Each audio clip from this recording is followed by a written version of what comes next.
ప్రముఖ నిర్మాత దిల్ రాజు మీడియాతో మాట్లాడుతున్నారు. హైదరాబాద్ నుంచి ప్రత్యక్ష ప్రసారం ద్వారా చూద్దాం. కొన్ని ఆన్సర్స్ కావాలి కాబట్టి ఈరోజు నేను మిమ్మల్ని కలవడం జరుగుతుంది. దయచేసి దీంట్లో మిమ్మల్ని నేను కోరుకునేది ఎలాంటి కాంట్రవర్షియల్ పాయింట్స్ కానీ ఇక్కడ లేని మీరు అడుగుతూ అది డీవియేట్ అవ్వకుండా చూసుకోవాలని నా రిక్వెస్ట్ మీ అందరికీ. పోతే ఇది ఎక్కడ మొదలైందంటే April 19 east Godavari distributors exhibitors అక్కడ ఒక మీటింగ్ చేసుకున్నారు. అప్పుడు ఆ మీటింగ్లో ఎగ్జిబిటర్స్ కోరుకోవడం జరిగింది, వాళ్ళకున్న ప్రాబ్లం చెప్తూ. సో ఇట్లా థియేటర్లు వర్కౌట్ అవ్వట్లేదు కాబట్టి మాకు పర్సంటేజ్ విధానం ఉంటే బాగుంటుంది అని. సో పోతే అందరికీ ఎన్నిసార్లు ఉన్నా నేను ఒకటే చెప్పేది, ఈరోజు ప్రతి సినిమా సంవత్సరంలో 150 సినిమాలు రిలీజ్ అవుతాయి, 90 సినిమాలు అందరూ పర్సంటేజ్ విధానంలోనే ఆడుతున్నారు. కొన్ని సినిమాలే రెంట్ ఆర్ పర్సంటేజ్ అనే విధానంలో ఆడుతున్నారు. సో ఈ రెంట్ ఆర్ పర్సంటేజ్ విధానంలో ఆడుతున్న దగ్గరే ఎగ్జిబిటర్స్కి కొన్ని ఇబ్బందులు ఉన్నాయి. కాబట్టి వాళ్ళు అలా ఈస్ట్ గోదావరిలో ఏప్రిల్ 19న డిస్ట్రిబ్యూటర్స్ ఎగ్జిబిటర్స్ మీటింగ్లో వాళ్ళు కోరుకోవడం జరిగింది. సో దానికి కొందరు అక్కడ డిస్ట్రిబ్యూటర్స్ యాక్సెప్ట్ చేయలేదు. అది మాకు హైదరాబాద్కి ఇలా నిర్మాతలకి అది కమ్యూనికేట్ అవుతే ఏప్రిల్ 26 గిల్డ్ మీటింగ్ జరిగింది. గిల్డ్ మీటింగ్లో మాకు హిట్ 3 గురించి బాంబేలో రిలీజ్ ఇష్యూ ఒకటి ఉండే, సెకండ్ ఈస్ట్ గోదావరిలో ఇలా పర్సంటేజ్ విధానం కావాలని వాళ్ళు నిర్ణయం తీసుకొని ఇండైరెక్ట్గా జూన్ 1 నుంచి వాళ్ళది వర్కౌట్ అవ్వకుంటే థియేటర్లు ఇలా ఆపుతాము అని కమ్యూనికేట్ చేయడం జరిగింది. ఇది ఎవ్రీథింగ్ ఆ ఎగ్జిబిటర్స్ డిస్ట్రిబ్యూటర్స్ మధ్యలో ఈస్ట్ గోదావరిలో జరిగిన సంఘటన. అది మా గిల్డ్కి వచ్చినప్పుడు గిల్డ్లో మేము ఉన్న వర్కింగ్ కమిటీలో ఉన్న ప్రొడ్యూసర్స్ అందరం ఏమనుకున్నామంటే వాళ్ళకి ఎందుకు వర్కౌట్ అవ్వట్లేదు, వాళ్ళని ఒక 6 months వాళ్ళకు వస్తున్న రెవెన్యూలు ఏంటి, వాళ్ళకు వస్తున్న ఖర్చులు ఏంటి, ఎందుకు వర్కౌట్ అవ్వట్లేదు, వాళ్ళని స్టేట్మెంట్స్ తీసుకొని రమ్మందాము. వచ్చినప్పుడు అది డిస్కషన్లోకి పెట్టి నిజంగా ఎగ్జిబిటర్స్కి, ఎందుకంటే మేము అన్ని టెరిటరీలో ఉన్నాం, ఎగ్జిబిటర్స్ కష్టాలు కూడా మాకు తెలుసు.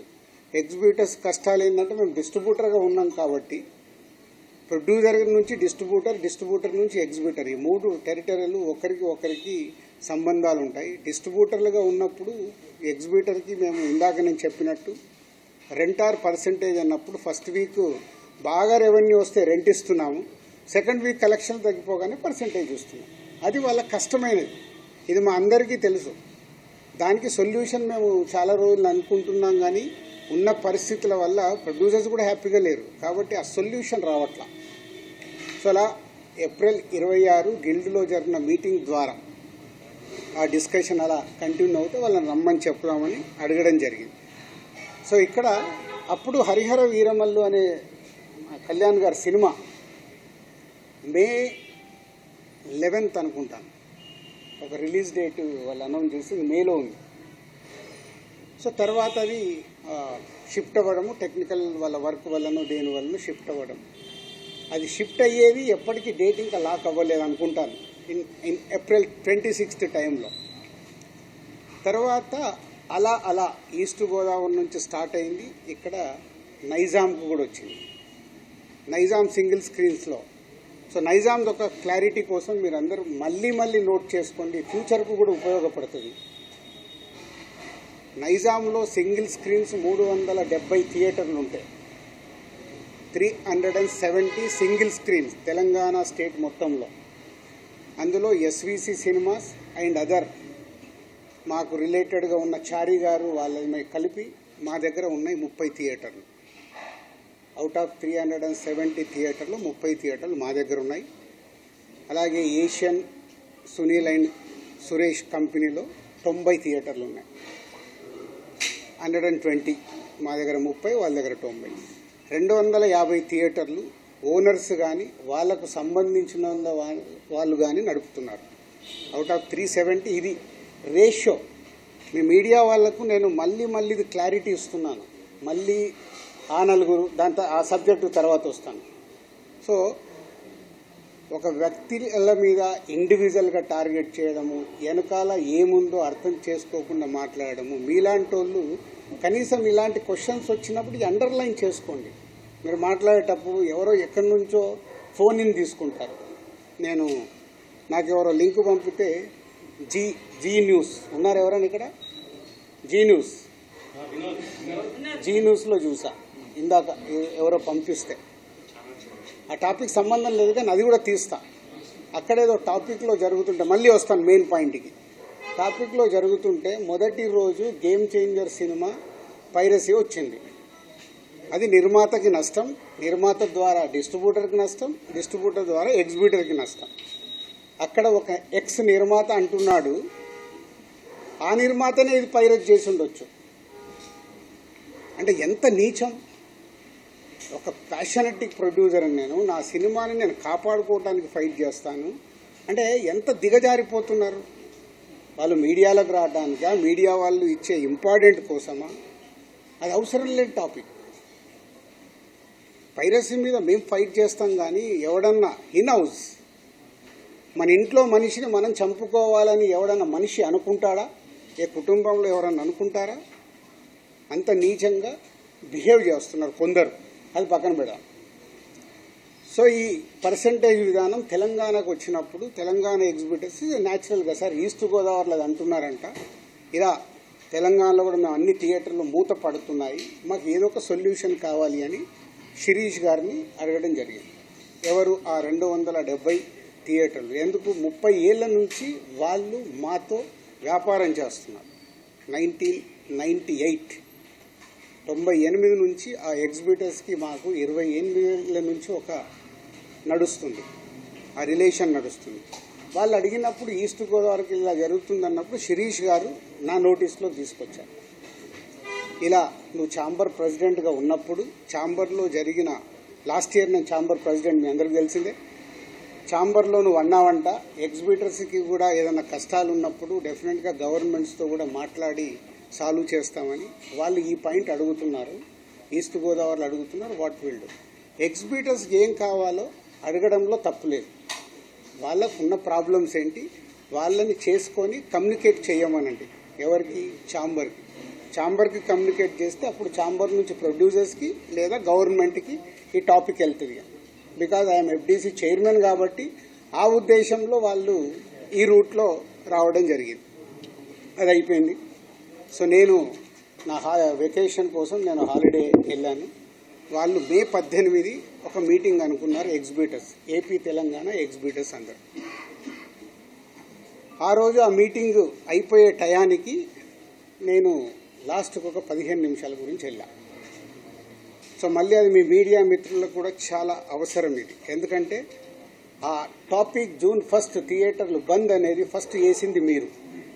లోపల జరిగిందేంటి, వాళ్ళు అడిగిందేంటి మీకు క్లారిటీ లేదు. ఎవరో ఫోన్ ద్వారా చెప్పింది అది మట్టుకే మీరు మీ స్ట్రోలింగ్లు కానీ మీ బ్రేకింగ్ న్యూస్లు కానీ మీరేశారు. అంటే యాక్చువల్ లోపల ఏం జరిగింది, వాళ్ళు ఏం అడిగారు, వాళ్ళు ఛాంబర్కి ఏమి ఇచ్చారు, మీకు క్లారిటీ లేదు. వాళ్ళు అక్కడ నేను వెళ్ళి మాట్లాడిన తర్వాత సార్ మేము ఇలా అనుకుంటున్నాం, మాకు ఈ పర్సంటేజ్ విధానం కావాలి, ఈ రెంటార్ పర్సంటేజ్ అనేది ఉంది, ఆ కొన్ని సినిమాలకే 90% సినిమాలు మేము పర్సంటేజ్లో ఆడుతున్నాము, సో కొన్ని సినిమాలకి ఇలా ఉంది, మాకు కావాలి అని అడుగుతున్నాం. సరే, దాంట్లో వాళ్ళ పర్సంటేజ్ విధానంలో కూడా రాయొద్దు అని చెప్పా. ఎందుకు? అది ప్రొడ్యూసర్స్, అక్కడ డిస్ట్రిబ్యూటర్స్ కంఫర్ట్గా లేరు, ప్రొడ్యూసర్స్ కంఫర్ట్గా లేరు. సో మీ కోరిక, మీ రిక్వెస్ట్ ఏదైతుందో మీరు ప్రొడ్యూసర్స్కు చెప్పండి. డెఫినెట్గా ప్రొడ్యూసర్స్ మీటింగ్ అయినప్పుడు వాళ్ళు మీ గురించి ఆలోచించి ఎలా దీన్ని సాల్వ్ చేయాలనేది ప్రయత్నం చేసి తొందరలోనే చేస్తాము. అక్కడ కొందరు సార్ మేము ఇది కాకుంటే June 1 నుంచి మేము థియేటర్లు క్లోజ్ చేస్తాం, అది తప్పు. మీరు అలాంటి స్టేట్మెంట్లు కానీ అలాంటివి అడిగితే ఎదుటి వాళ్ళకు హర్టింగ్గా ఉంటుంది, ఆ టాపిక్ వద్దు. సో దీన్ని మీరు అందంగా మీ ప్రొడ్యూసర్స్కి ఛాంబర్ ద్వారా, ఏదైతే ఛాంబర్ మెయిన్ బాడీ ఉందో దాని ద్వారా డిస్ట్రిబ్యూటర్లకి ప్రొడ్యూసర్లకి కమ్యూనికేట్ అవుతే మళ్ళీ జాయింట్ మీటింగ్ అవుతుంది. జాయింట్ మీటింగ్ అయినప్పుడు దీనికి క్లారిటీ వస్తుంది, లేదా ఒక సొల్యూషన్ కోసం ప్రయత్నం జరుగుతుంది అని నేను చెప్పగానే ఆ రోజు అక్కడ ఉన్న వాళ్ళందరూ ఏకీభవించారు. నేను బయటకు వచ్చేసాను 15 నిమిషాల తర్వాత బయటకు వచ్చిన హాఫ్ అన్ అవర్కి ఏ ఛానల్లో చూసినా June 1 థియేటర్లు బంద్, June 1 థియేటర్లు బంద్, టక్ టక్ టక్ మెసేజ్లు వస్తుంది. ఏంటయ్యా అని నేను ఛాంబర్కి ఫోన్ చేశాను. ఆ ప్రెసిడెంట్కి సెక్రటరీతో మాట్లాడితే సరిగా వాళ్ళు ఇలా లెటర్ ఇచ్చారు. ఏమని ఇచ్చారు? ఎగ్జిబిటర్స్ లెటర్ ఛాంబర్కి, మాకు ఇలా పర్సంటేజ్ విధానం కావాలి, ఈ పర్సంటేజ్ విధానం కోసం డిస్ట్రిబ్యూటర్లు కానీ ప్రొడ్యూసర్లతో కానీ మాకు మీటింగ్ పెట్టండి. ఆ మీటింగ్లో మేము అనుకుంది జరగకుంటే మేము జూన్ 1 నుంచి థియేటర్లు బంద్ చేస్తాము. ఇది అక్కడ సారాంశం. కానీ బయటికి ఎలా వచ్చింది? జూన్ 1 నుంచి థియేటర్లు బంద్. వాళ్ళందరికీ మీటింగ్ జరగాలి కదా. ఇప్పుడు ప్రభుత్వంలో మనం ఎన్నో చూస్తాం, స్ట్రైక్లు అంటారు. స్ట్రైక్లు అన్నప్పుడు ఏం చేస్తారు? వాళ్ళకు వీళ్లకు మీటింగులు జరుగుతాయి, అక్కడ సొల్యూషన్ వెతుకుతారు. స్ట్రైక్లకు వెళ్ళాలని చెయ్యాలని ఎవరు కోరుకోరు. ఇది కూడా అలాంటిదే. కానీ అలా బేస్ లేకుండా జూన్ 1 థియేటర్లు బంద్ అనేది బయటికి స్ప్రెడ్ చేశారు. అక్కడ ఎగ్జిబిటర్స్ కానీ ఛాంబర్ కానీ ముందుకొచ్చి ఖండించకపోవడం తప్పు. సో ఎవరి దారిన వాళ్ళు, అంటే మా సినిమా ఇండస్ట్రీలో మీ అందరికి తెలిసిందే, ఎవరి దారి వారిదే. మన అరవింద్ గారు ప్రెస్ మీట్ చేశాడు, ఈరోజు నేను చేశాను. మేమందరం కూర్చొని కదా ప్రెస్ మీట్ చేయాలి. ఇండస్ట్రీకి సంబంధించిందంటే మేమందరం, మమ్మల్ని పెద్దలు అంటారు, మాకు రెస్పాన్సిబిలిటీ ఇస్తారు. కానీ మా దాంట్లోనే మేమందరం కూర్చొని మాట్లాడడానికి భయం, ఎవరు మాట్లాడితే ఏది ఎలా వెళ్తుందని. సో ఆ జూన్ 1 అనే టాపిక్ అలా వస్తే బయటికి మట్టుకు జూన్ 1 థియేటర్లు బంద్ అని స్ప్రెడ్ అయిపోయింది. అక్కడి వరకు జరిగింది. తర్వాత డిస్ట్రిబ్యూటర్స్ మీటింగ్ జరిగింది. డిస్ట్రిబ్యూటర్స్ మీటింగ్లో వాళ్ళు నిర్ణయాలు తీసుకున్నారు. లేదు ఇలా కుదరదు, మా ప్రాబ్లమ్స్ మాకున్నాయి కాబట్టి జూన్ 1 నుంచి థియేటర్లు కంటిన్యూ అవ్వాలి, మేము సినిమాలు రిలీజ్ చేస్తాం, మాకు ఎవరు థియేటర్లు ఇస్తే వాళ్ళకి ఇస్తామని. ఎందుకు ఈ రోజు వరకు నాకు తెలిసి కోవిడ్లో తప్పితే ఎప్పుడు సినిమా థియేటర్లు ముయ్యలేదు నాకు తెలిసి. మీకేమైనా తెలిసి ఉంటే చెప్పండి సార్, అప్పుడు ఏదో థియేటర్లు మూసారని. ఈ రోజు వరకు కోవిడ్లో తప్పితే ఎప్పుడు థియేటర్ క్లోజ్ చేయరు.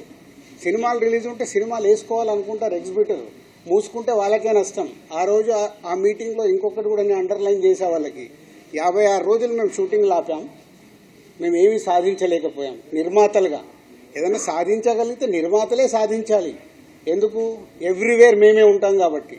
మాకే ధైర్యం లేదు, మీరు ఎక్కడికి వెళ్ళి అవుతారో అది సాధ్యం కాదు అంటే వాళ్ళందరూ ఏకీభవించడం జరిగింది.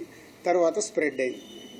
డిస్ట్రిబ్యూటర్స్ మీటింగ్లో వాళ్ళు కాల్ తీసుకున్నారు, బంద్ వద్దు, బంద్ టాపిక్ లేకుండా వాళ్ళ ప్రాబ్లమ్స్ ఏమున్నాయో పెట్టండి. తర్వాత ప్రొడ్యూసర్స్ మీటింగ్ జరిగింది. ప్రొడ్యూసర్స్ మీటింగ్లో ఆ రోజు నేను పార్టిసిపేషన్ చేయడం జరిగింది. ప్రొడ్యూసర్స్ అందరం కూడా యునానిమస్గా ఎగ్జిబిటర్స్కి ప్రాబ్లమ్స్ ఉన్నాయని చెప్తున్నారు. అది మనం మాట్లాడుకొని వాళ్ళని ఎలా సాల్వ్ చేసి ముందుకు తీసుకెళ్దాం. థియేటర్లు ముయ్యడాలు చేయడాలు వద్దు, జాయింట్ మీటింగ్ పెట్టండి, జాయింట్ మీటింగ్లో క్లారిటీగా ఇది చెప్పుదామని. సో జాయింట్ మీటింగ్కి 23 అనుకున్నారు, 24 పెట్టారు. ఈ లోపలనే ఈ ఎపిసోడ్ అంతా ఇంకొక సైడ్ డైవర్ట్ అయింది. అది మీ అందరికీ తెలిసిందే.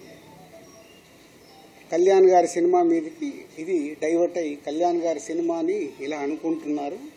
దాంట్లో మేబీ నా పేరు డైరెక్ట్గా ఎక్కడా రాలేదు కానీ ఇండైరెక్ట్గానే వచ్చిందని అందరూ చెప్తున్నారు.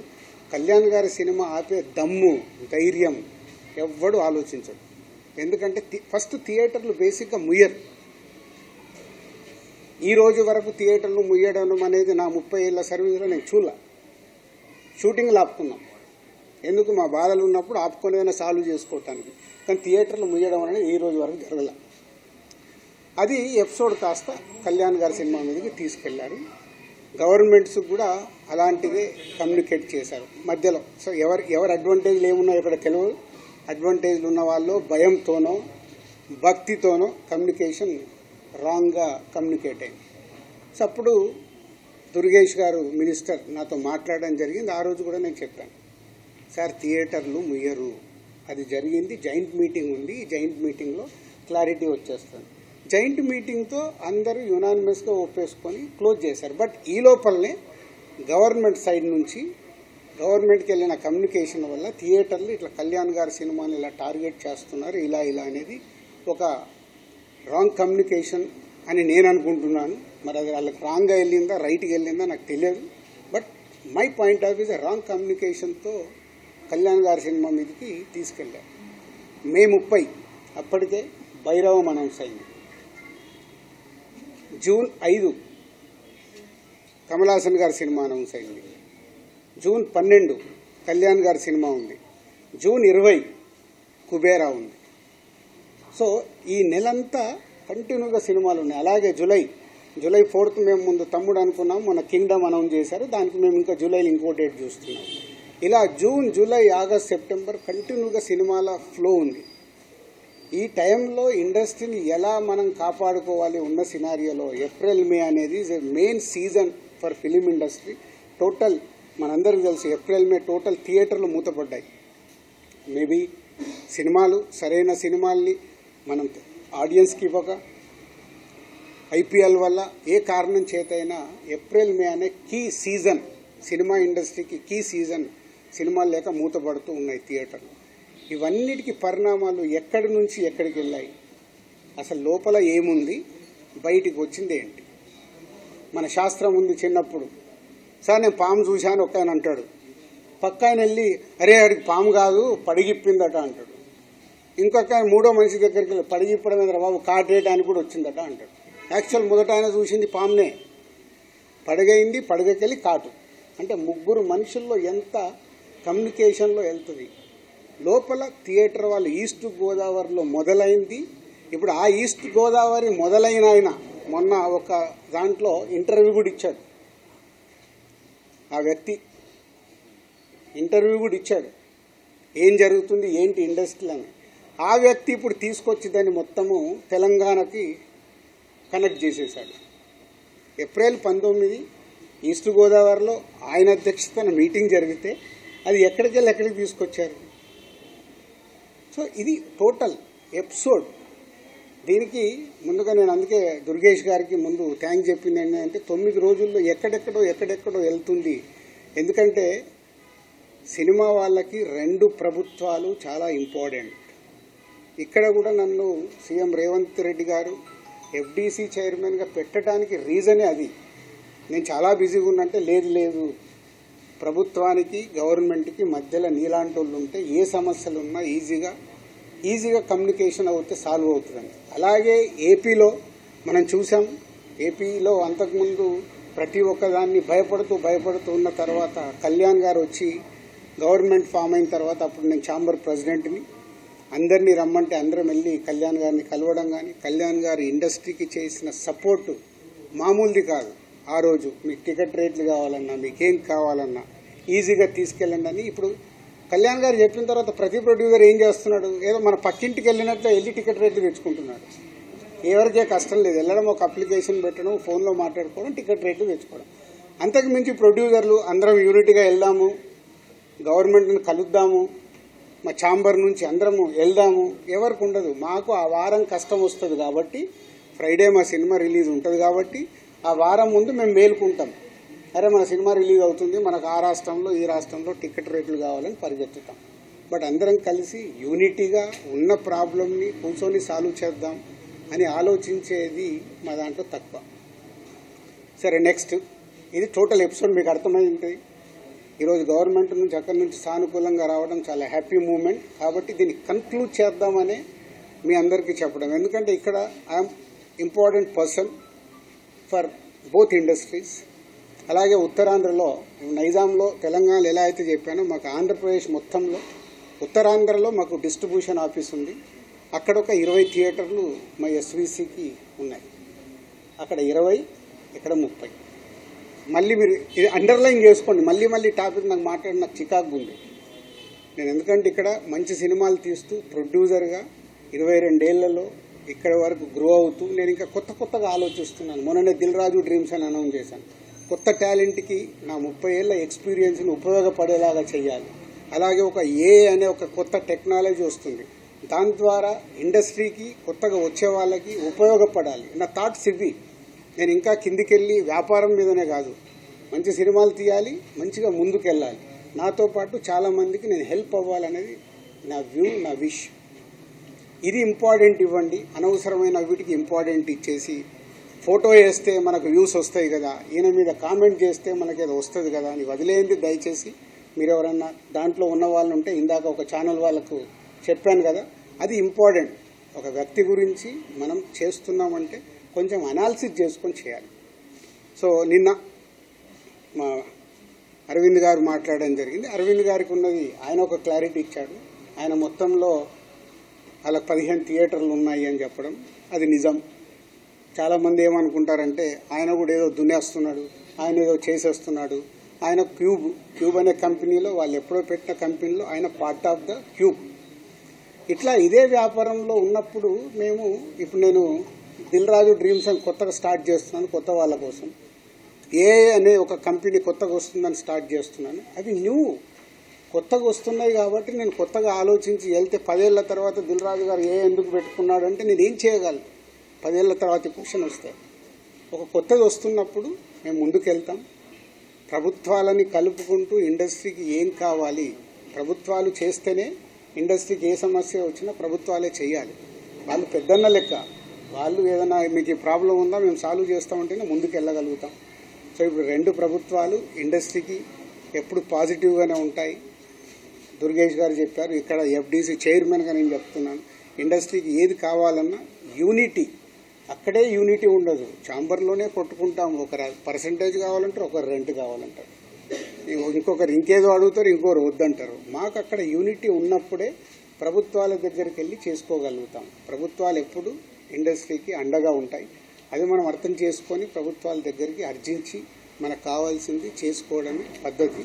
సో ఇప్పటికన్నా ఈ ఎపిసోడ్కి తెరదించి నెక్స్ట్ ఎగ్జిబిటర్స్కి ఏదైతే ప్రాబ్లమ్స్ ఉన్నాయన్నారో 30th ఛాంబర్లో ఈసీ మీటింగ్ ఉంది. మొన్న అందరము ఎగ్జిబిటర్స్, డిస్ట్రిబ్యూటర్స్, ప్రొడ్యూసర్స్ మీటింగ్లో అనుకోవడం జరిగింది. ఆ ఈసీ మీటింగ్లో నిర్ణయాలు తీసుకొని కమిటీ వేసుకొని ఆ కమిటీ ద్వారా ఇప్పుడు ప్రభుత్వాలకి కూడా ఏ డిస్ట్రిబ్యూటర్స్తో పెద్ద ప్రభుత్వంకి సంబంధం ఉండదు, ఎందుకంటే అది ఓన్లీ ఫైనాన్స్ లావాదేవీలే ఉంటాయి. ఎగ్జిబిటర్కి, ప్రొడ్యూసర్స్కి ప్రభుత్వంతో కనెక్షన్ ఉంటుంది.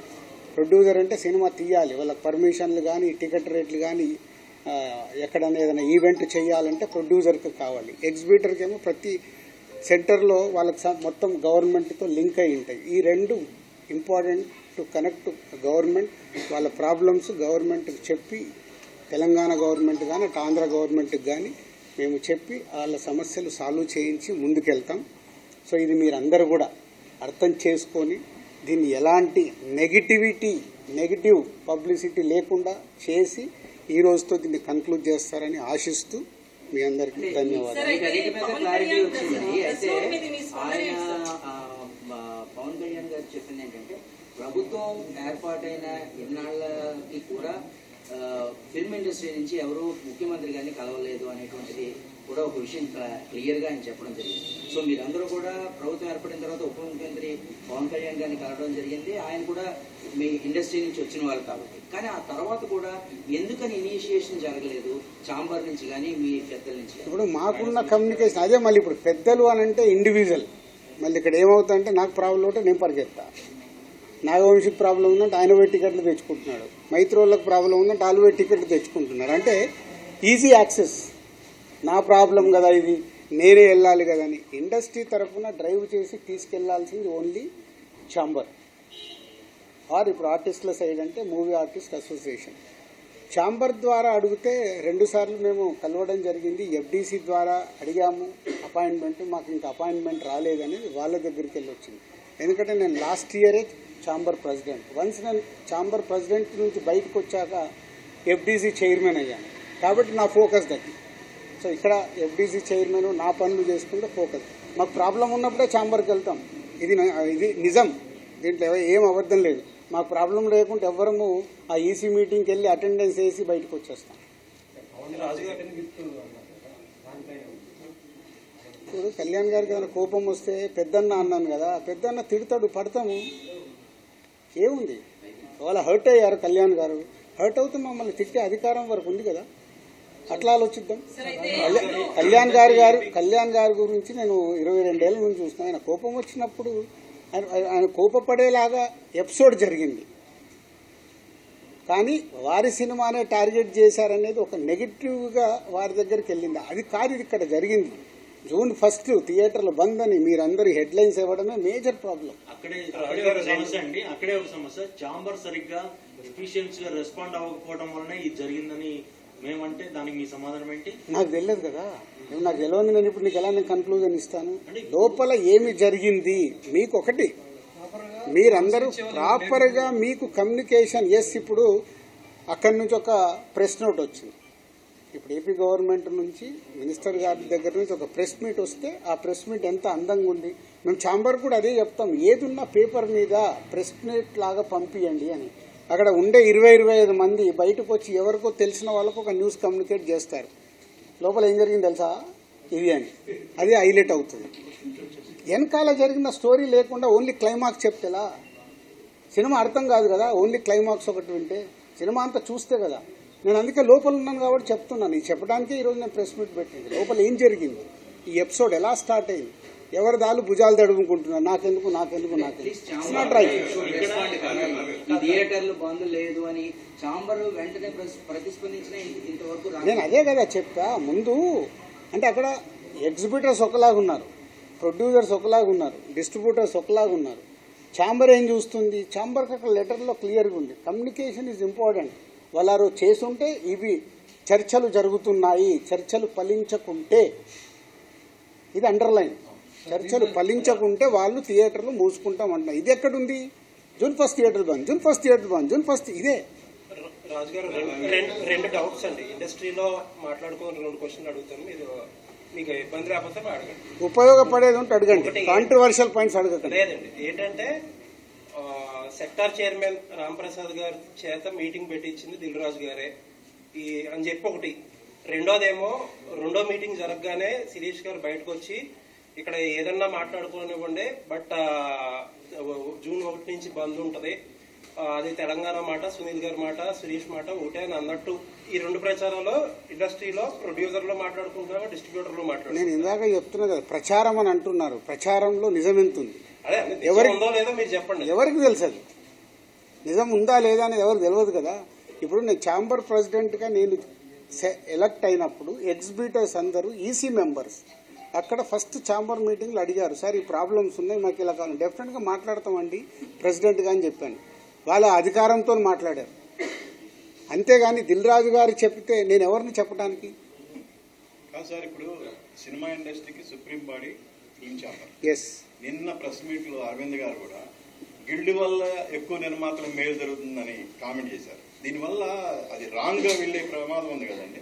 అంటే ఒక సుప్రీం బాడీస్ అనే వాటిని అన్నింటి పక్కన పెట్టి గిల్డ్ వల్లే న్యాయం జరుగుతుంది అనేది ఇండస్ట్రీలో అంత సీనియర్ ప్రొడ్యూసర్ అలా కామెంట్ అంటే ఇప్పుడు గిల్డ్ ఎందుకు ఏర్పడింది, ఎందుకు సినిమాలు నిర్మించే వాళ్ళు 10 నుంచి 20 మందే యాక్టివ్గా ఉండేవాళ్ళు ఉన్నారు. వాళ్ళ సమస్యలు వాళ్ళకే తెలుస్తాయి. కాబట్టి మనం కౌన్సిల్లో మాట్లాడినా, అందరిట్లో ఛాంబర్లో మాట్లాడినా వీటికి మాకు సాల్వేషన్ రాదని గిల్డ్ అనేది ప్రారంభించడం జరిగింది. ఆ యాక్టివ్గా ఉన్న ప్రొడ్యూసర్స్ అక్కడ వర్కింగ్ కమిటీ అనేది ఒకటి, యాక్టివ్ ప్రొడ్యూసర్స్ ఒకటి, 2 గిల్డ్లో 2 కమిటీలు ఉన్నాయి. ప్రొడ్యూసర్స్కి సంబంధించిన మట్టికి అక్కడ మాట్లాడతారు. కాబట్టి అరవింద్ గారు ఆ సెన్స్లో అని ఉంటారు. But ultimate final government approach కావాలన్నా, ఫెడరేషన్తో మాట్లాడాలన్నా, ఏదైనా main body is a chamber. Sir but ఇప్పుడు ఈ ఇష్యూ మీద గిల్డ్లో కూడా ఏకాభిప్రాయం లేదు కదా సార్. ఎక్కడ ఉండదు, కాదు ఇక్కడే కాదండి, సినిమా ఇండస్ట్రీలో ఏకాభిప్రాయం ఉండదు. గిల్డ్ ఏంటి, ప్రొడ్యూసర్ల మధ్యలో ఉందా, డిస్ట్రిబ్యూటర్ల మధ్యలో ఉందా, ఎగ్జిబిటర్స్ మధ్యలో ఉందా? అంటే మీతో చాలా లాంగ్ ట్రావెల్ ఉన్న ప్రొడ్యూసర్స్ కూడా ఇప్పుడు ఈ విషయంలో డిఫర్ అయ్యారు కదా. అదే అవుతారు అంటున్నా. ఇప్పుడు నేను ఖచ్చితంగా నాకు పర్సంటేజే కావాలి, వాళ్ళకి హెల్ప్ చేద్దామని నేను అంటే వాళ్ళు ఏ అపోహలో ఉన్నారు, అదే అపోహలో ఉన్న రాజుగారు ఎటుంటారు, గోడ మీద పిల్లిలాగా ఎందుకు చూడడము, డైరెక్ట్ నాతో వచ్చి మాట్లాడవచ్చు కదా. పవన్ కళ్యాణ్ గారి ఎవరిలో కూడా ఒక్క నిమిషం కాదు సార్,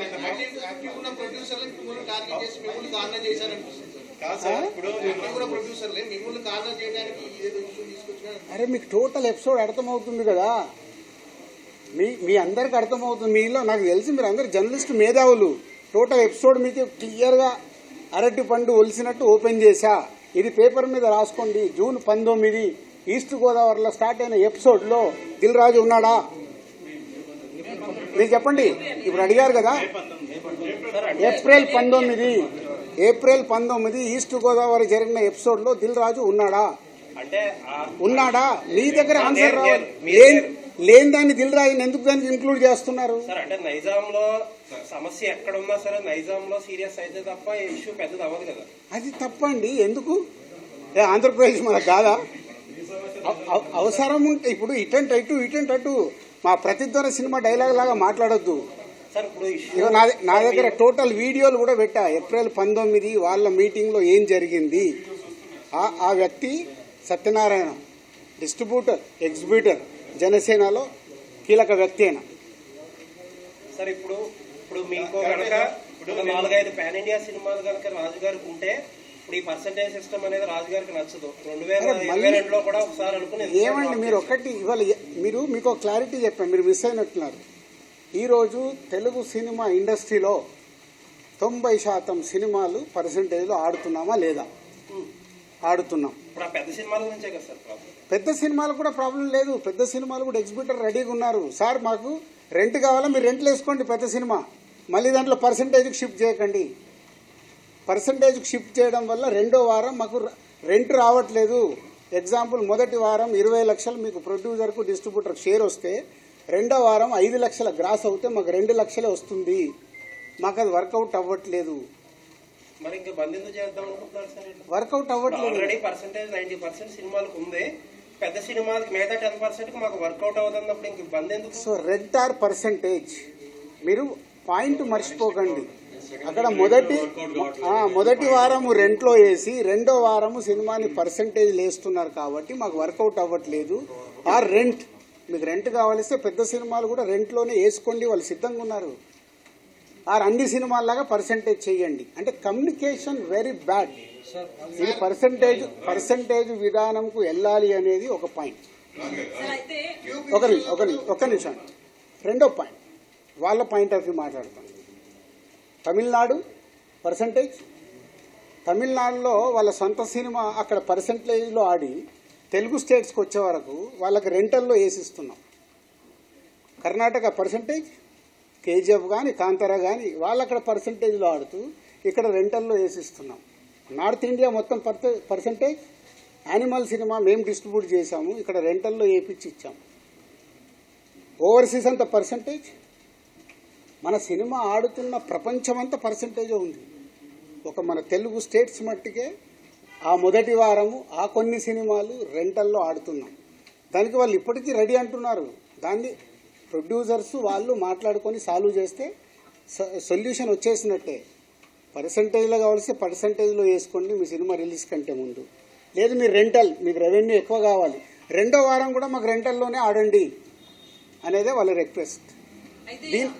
దీన్ని భూతద్దంలో ఎలా చూపిస్తున్నారు మీకు అర్థమైందా? మీరు అడిగిన క్వశ్చన్ క్లారిటీగా రేపు రాయండి. మీరు దీన్ని భూతద్దంలో ఎలా చూపిస్తున్నారు? ప్రపంచమంతా ఇదే తెలుగు సినిమా, పక్క స్టేట్ సినిమాలు ఇక్కడికి వస్తే వాళ్ళందరికీ పర్సంటేజ్లు, వాళ్ళ సినిమాలకి అన్ని సినిమాలకి ఇక్కడ రెంటల్లో వేసిస్తున్నాం. సార్ అంటే ఇప్పుడు నైజాంలో ఇప్పుడు మీకు అదర్ సైడ్ ఇంకొక పెద్ద కంపెనీ వచ్చింది. ఆ కంపెనీ వచ్చినా సరే రాజుగారే కావాలి, మాకు రాజుగారే ఇంపార్టెంట్ అనుకున్న కంపెనీలు కూడా దీన్ని వ్యతిరేకిస్తున్నాయి కదా, దాన్నే ఉంటారు. వ్యతిరేకం నేను మాట్లాడలే. ఇంకా ఇప్పుడు నాగవంశి ఉన్నాడు, వేరేళ్ళు ఎందుకు, Sithara we have is a very good association. నాగవంశికి ప్రాబ్లం చెప్తే నాగవంశి ఇప్పుడు ఏమన్నాడు, ఈ ప్రాబ్లం అయిపోగానే సార్ ఎగ్జిబ్యూటర్స్కున్న ప్రాబ్లం ఏంటి మీరు డిస్ట్రిబ్యూటర్గా ఎక్స్ప్లెయిన్ చేయండి, మనం సాల్వ్ చేద్దాం. ఈ ప్రాబ్లం అర్థమయ్యేలాగా చెప్పేవాడు కావాలి కదా. ఎంతమంది ఓపికలు ఉన్నాయి. ఇప్పుడు మీతో 40 నిమిషాలు అనుకుంటా కూర్చొని డీటెయిల్గా ఎక్స్ప్లెయిన్ చేస్తే మీకు అర్థమవుతుంది. ఎందుకంటే నాకు చాలామంది మిత్రులు ఉన్నారు, నాకు ఫోన్లు చేస్తున్నారు, సార్ మీరు ఏదో ఒకటి రియాక్ట్ అవ్వండి, మీ మీదకి వస్తుంది. నా మీదకి ఎందుకండి? నేను వేరే లెవెల్కి వెళ్ళిపోయాను, నేను ఇంకా కింద లేను. నేను దిల్ రాజు డ్రీమ్స్ అని కొత్తోళ్ళతో ఎలా పనిచేయాలి, లార్విన్ ఏఐతో నేను ఇంటర్నేషనల్కి ఎలా చేయాలి, ఒక ఇంటర్నేషనల్ కంపెనీతో ఇప్పుడు టైప్ చేసాం, ఒక సినిమా చేస్తున్నాం. ఇప్పుడు ఆయన వెళ్ళాడు, నేను ఆ లెవెల్లో ఆలోచిస్తున్నాను, ఇంక ఇక్కడ ఉండదలుచుకోలేను. ఏదైనా అనుకోండి అంటే నా thinking I want is a new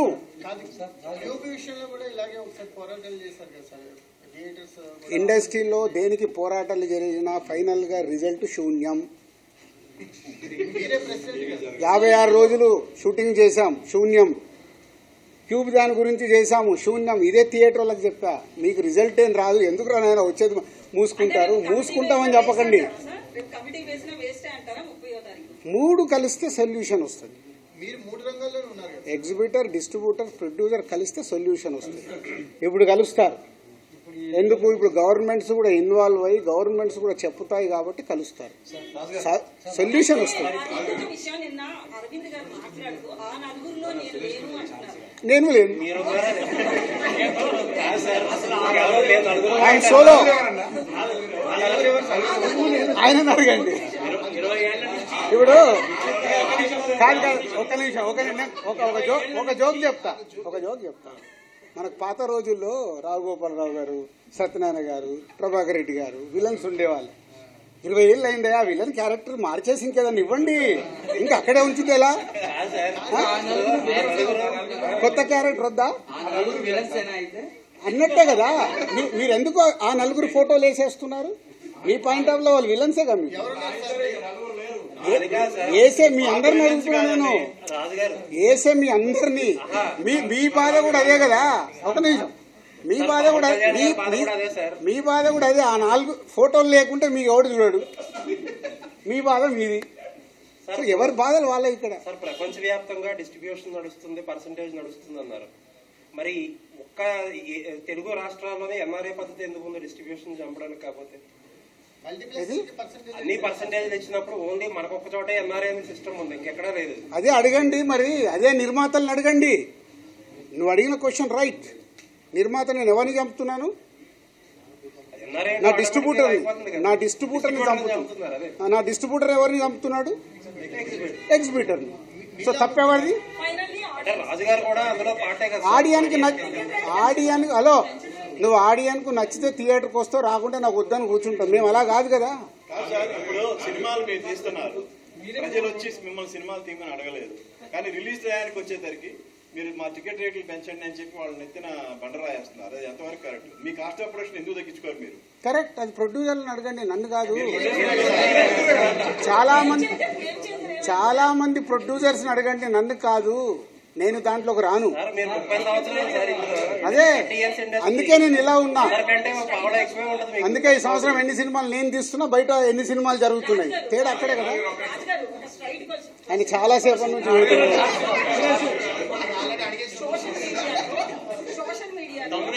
వ్యక్తిగతంగా కంపెనీలు ఏవైతే కార్పొరేట్ కంపెనీలు ఉన్నాయో అవన్నీ ప్రభుత్వానికి అనుకూలంగా ఉండవు, ఎవరి పని వాళ్ళు చేసుకుంటారు. కానీ ఫిల్మ్ ఇండస్ట్రీ దగ్గరికి వచ్చేటప్పటికి మమ్మల్ని కలవలేదని వీళ్ళు అంటారు, లేదా తెలంగాణ గవర్నమెంట్ అయినా ఏపీ ప్రభుత్వం అయినా కూడా అదే విమర్శలు చేస్తున్నారు, మమ్మల్ని వచ్చి ఇండస్ట్రీ కలవలేదు అని.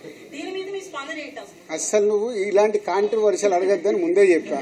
ప్రభుత్వాలు మాకు పెద్దన్న లాంటి, మా అన్నది ఇట్టినా మేము పోయి మాట్లాడుకొని వస్తాం.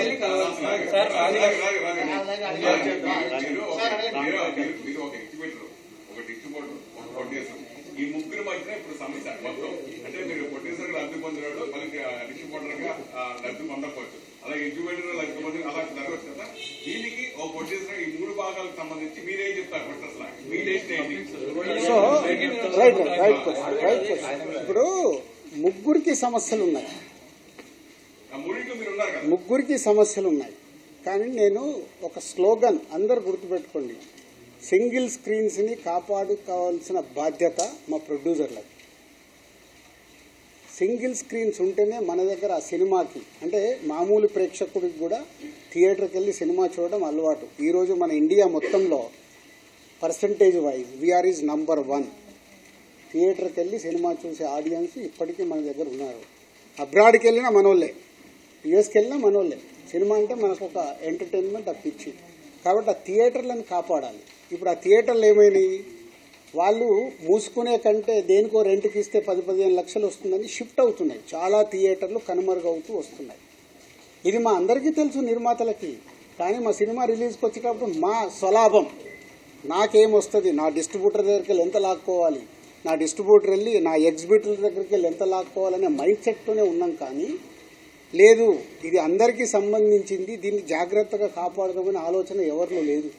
మెయిన్ ఏంటంటే మీరు నిజంగా మిగతా డిస్ట్రిబ్యూటర్తో పోల్చడం కాదు, కానీ ఎస్పెషల్లీ నైజాంలో మీకు దాదాపుగా మీకు పర్సనల్గా 30 థియేటర్లు ఉన్నా కానీ దాదాపు 250 థియేటర్లు మీరే అంటే శిరీష్ గారు ఆధ్వర్యంలోనే జరుగుతున్నాయి అవి మెయింటెనెన్స్.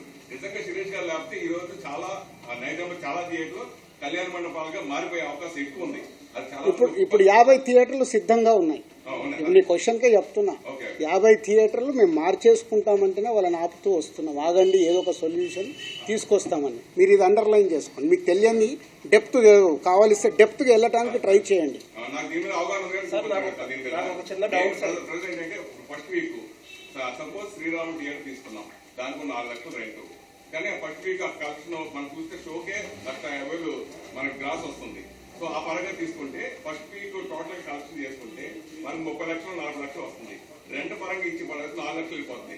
దాని పర్సంటేజ్ గా మార్చుకుంటే 50-50. అంటే ప్రొడ్యూసర్ కి నష్టపోతాడు, డిస్ట్రిబ్యూటర్ నష్టపోతాడు. ఫస్ట్ వీక్ ఎందుకు అలా చేస్తాడు, ఎంత పర్సెంటేజ్ ఒక్క నిమిషం, అది అట్లా 50-50 ఎవరివ్వరమ్మా. అలా ఉంటే అది డిస్కషన్ వస్తుంది. ఆక్యుపెన్సీ మీద పర్సంటేజ్ ఉంటుంది. అదంతా ఎంతుంటే బాగుంటుంది. అప్పుడు ఆక్యుపెన్సీ మీద డిస్కషన్ వచ్చినప్పుడు ఎగ్జిబిటర్స్, ప్రొడ్యూసర్స్ ఒక దగ్గరికి రీచ్ అవుతారు. ఎందుకు ఇది మన దగ్గర అవసరం లేదు. మన స్టేట్లో నా 30 ఏళ్ళ ఎక్స్పీరియన్స్లో తిరుపతి అనే టౌన్ పర్సంటేజ్లే. 30 ఇయర్స్ అయింది నేను ఇండస్ట్రీలోకి వచ్చి. 30 ఇయర్స్ నుంచి తిరుపతి పర్సంటేజ్ ఎంత ఒక సినిమాని బట్టి. ఇప్పుడు పెద్ద సినిమా ఉందనుకో 25-75 ఇస్తారు. 75% డిస్ట్రిబ్యూటర్కే ఇస్తారు. బిగ్ ఫిలిం ఉంటే అట్లా సెకండ్ వీక్ వచ్చే వరకు మారుతూ వస్తుంది. మన ఎగ్జిబిటర్లు, ప్రొడ్యూసర్లని, డిస్ట్రిబ్యూటర్లని వాళ్ళు వయా మీడియాగానే సినిమా వేసుకోవాలనే గుల ఉంటుంది వాళ్ళకు. వాళ్ళు వెరీ కంఫర్టబుల్గా మాట్లాడితే వింటారు. కానీ మాట్లాడేటప్పుడు డిస్ట్రిబ్యూటర్కి, ఎగ్జిబిటర్ని శత్రువుగానే చూస్తాడు. సార్ మీరు ఒక మాట అన్నారు. ప్రొడ్యూసర్, డిస్ట్రిబ్యూటర్ నా సినిమా అమ్మేటప్పుడు అరే పక్కోడు 1 కోటి ఇస్తుండ్రా, వీటి దగ్గర 1,10,000 ఎట్లా తీసుకుందాం. ఇదే మా ఆలోచన. నా సినిమా 1 కోటి వస్తుందా, 2 కోట్లు వస్తుందా, వస్తే నేను ఎలా తెచ్చుకుందామని కాదు. ముందు నేను సేఫ్ అయిపోవాలి. ఎంత సేఫ్ అవ్వాలి అనే ఆలోచనలతోనే ఇది సమస్యలు. రాజుగారు చిన్న మీరు ఇందాక సార్, థియేటర్స్ రాజుగారు ఇప్పుడు కాపాడుకోవాలన్నారు కదా. చాలా కాలం నుంచి, చాలా సంవత్సరాల నుంచి థియేటర్స్ నష్టాల్లో నడుస్తున్నాయి అనే మాట ఎక్కువ వింటాం. నష్టాల్లో నడుస్తున్నాయని కాదు, వర్కౌట్ అవ్వట్లేదు. అంటే సరే, వర్కౌట్ అవ్వట్లేదు. కోవిడ్ తర్వాత ఇంకా ఎక్కువైంది మనందరికీ. కోవిడ్ తర్వాతే మారిపోయింది. అయినా సరే ఈ రోజు మార్కెట్ లో ఒక థియేటర్ లీజుకి ఇస్తే ఎందుకు ఇంకా లీజులు ఎందుకు వదలట్లేదు? నష్టానికి ఎందుకు వ్యాపారం చేస్తున్నారు మీరు కానీ ఇంకొకళ్ళు? నష్టానికి కాదండి. ఇప్పుడు వాళ్ళు ఏంటి, థియేటర్ వాళ్ళు ఇప్పుడు 250 సింగిల్ స్క్రీన్స్ ఉన్నాయి. ఓకే, వాడు నడవకుంటేనే కదా సార్ నాతో అవ్వట్లేదు, నేను మూసుకోవాలా, మీలాంటి వాళ్ళు ఎవరన్నా గ్రూప్లో నడుపుతారా? ఒకటి అందరు ఒక క్వశ్చన్ వేసుకోండి. 10 ఏళ్ళు అయింది, 10 ఇయర్స్ వెనకకెళ్ళి చూడండి. ఏపీలో, తెలంగాణలో ఎక్కడన్నా ఒక సింగిల్ స్క్రీన్ థియేటర్ కట్టారా? ఎందుకు కట్టట్లేదు? డిజిటల్ వచ్చినప్పుడు కట్టారు. ఎందుకు కట్టట్లేదు?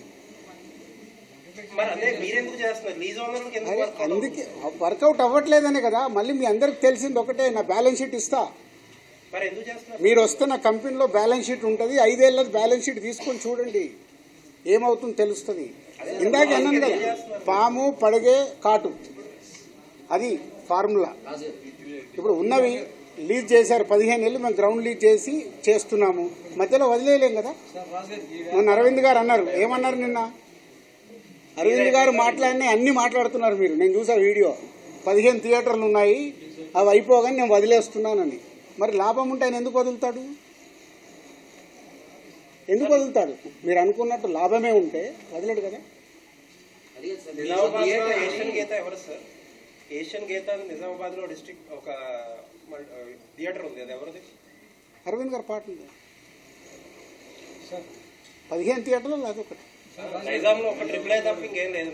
15 ట్రిపుల్ అది ఎప్పటిదో అంటున్నది, 15 ఏళ్ళు అయిపోయింది. అది ఓనర్గా వాళ్ళ ట్రిపులే. ఇప్పుడు మీరు అందరూ మళ్ళీ చెప్తున్నా, ఏ తప్పు దొరుకుతుందా, దాన్ని ఎలా హైలైట్ చేద్దామా కాదు, బిగ్ గో ప్రాక్టికల్. అసలు ఏం ప్రాబ్లం ఉంది, ఆ ప్రాబ్లంకి ఉపయోగపడతారా ట్రై చేయండి. ప్రాబ్లంని చెడగొట్టడం కాదు.